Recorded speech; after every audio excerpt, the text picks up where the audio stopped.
In the whirlwind romance that has captivated the world, few moments shine as brightly as the quiet, intimate exchanges between Taylor Swift and Travis Kelce. Those raw, unfiltered glimpses into a love forged in the fires of fame and fragility.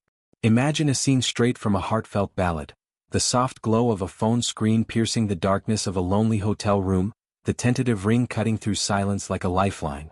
This was the backdrop for their first phone call, a conversation born not from scripted serendipity but from the ashes of unimaginable tragedy. It was a dialogue laced with tears, tenderness, and the fierce resolve that defines true partnership. A story that resonates far beyond the headlines of pop superstardom and gridiron glory.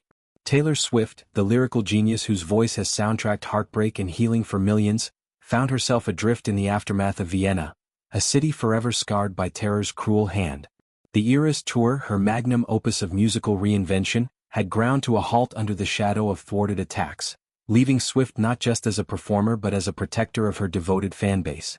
In those harrowing hours, as news alerts blared and security protocols tightened, Swift's mind raced to the one person who could anchor her storm-tossed soul. Travis Kelce, the Kansas City Chiefs tight end whose steadfast presence had become her North Star. Their relationship, blossomed from playful podcast shout-outs to red carpet embraces, was no fairy tale immune to real-world tempests. This call, their inaugural voice-to-voice connection after the chaos, marked a pivotal chapter, a bridge from tentative flirtation to profound commitment. As the phone connected, Swift's voice emerged, fragile yet resolute, carrying the weight of a performer who had stared down fear for her Swifties. "Trav, I don't know where to start," she whispered, her words tumbling out in a rush of emotion. The line crackled faintly, a reminder of the miles stretching between a European concert venue and a Midwest practice field, but it was enough to bridge the gap. Kelce, fresh from a grueling training session, his uniform still damp with sweat, felt his heart clench at the tremor in her tone. He had followed the Vienna developments obsessively, his phone glued to his hip, every update a dagger to his gut. "Tay baby, I'm right here. Talk to me, let it all out," he urged, his deep, reassuring timbre a balm against the panic. What followed was a torrent of vulnerability, a cathartic unburdening that peeled back the layers of Swift's public persona. She recounted the frantic scramble, the abrupt cancellation announcements, the flood of concerned messages from fans worldwide, the gnawing dread of what might have been. "I kept thinking about my girls in the crowd, the ones who traveled oceans for this dream. How do I face them?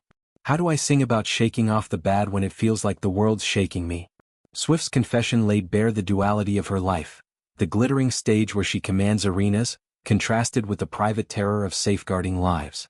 She spoke of pacing her dressing room, guitar in hand, strumming half-formed chords that morphed into lyrics of resilience, even as tears blurred the strings. It was in these admissions that Swift's artistry shone through, not as polished perfection but as raw, alchemical truth. Kelce listened with the intensity of a man who knew adversity's sting, from Super Bowl heartbreaks to career-threatening injuries. His response was no platitude, it was a vow woven from his own battles. "Listen to me, Taylor, you're the strongest person I know. You didn't just cancel a show, you saved lives. That's not fear, that's courage in cleats." He drew parallels to his gridiron world, where split-second decisions under roaring crowds define legacies. "Remember that Chiefs game last season? The one where we were down 21 and I caught that Hail Mary? That's you right now, snatching victory from the jaws of defeat."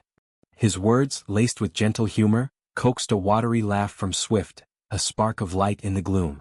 Kelce shared his own fears, admitting how the news had left him punching lockers in frustration, yearning to teleport across the Atlantic to shield her.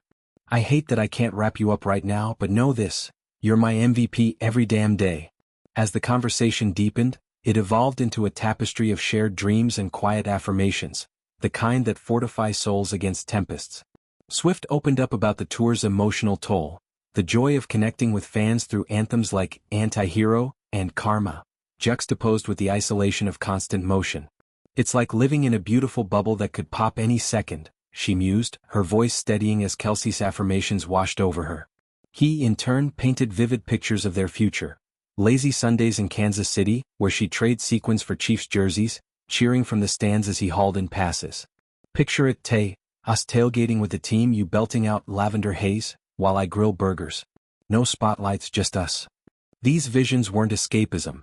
They were blueprints for a life intertwined, where Swift's nomadic artistry met Kelce's rooted athleticism. The call stretched on, punctuated by silences that spoke volumes, pauses where breaths synced, hearts aligned across the ether. Swift revealed a softer side, reciting impromptu verses inspired by the ordeal, lines about phoenix risings and lovers' lifelines, hints of songs yet to be born. Kelsey, ever the romantic under his tough exterior, surprised her with a gravelly rendition of her hit, You Belong With Me, his off-key warble dissolving her defenses into giggles. See? Even I can be your cheerleader, he teased, the levity a deliberate counter to the heaviness. Yet beneath the playfulness lay profound gratitude. Swift marveled at how Kelsey's normalcy grounded her, a counterpoint to the industry's glare.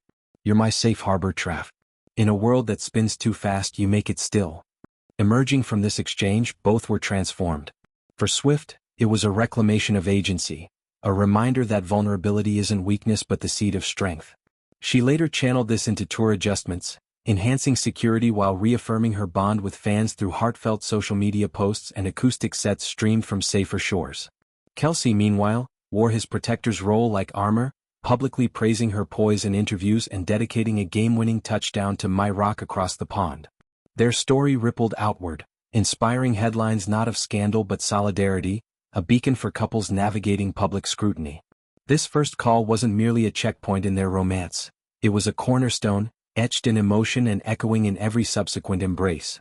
In an era where celebrity bonds often flicker like faulty bulbs, Swift and Kelsey's connection burned steady, a testament to love's power to heal, hold, and propel. As Swift prepares to resume her era's odyssey and Kelsey charges toward playoff glory, their shared history whispers a universal truth. In the face of fear, the right voice on the line can rewrite the ending. And for these two, that ending promises to be nothing short of legendary.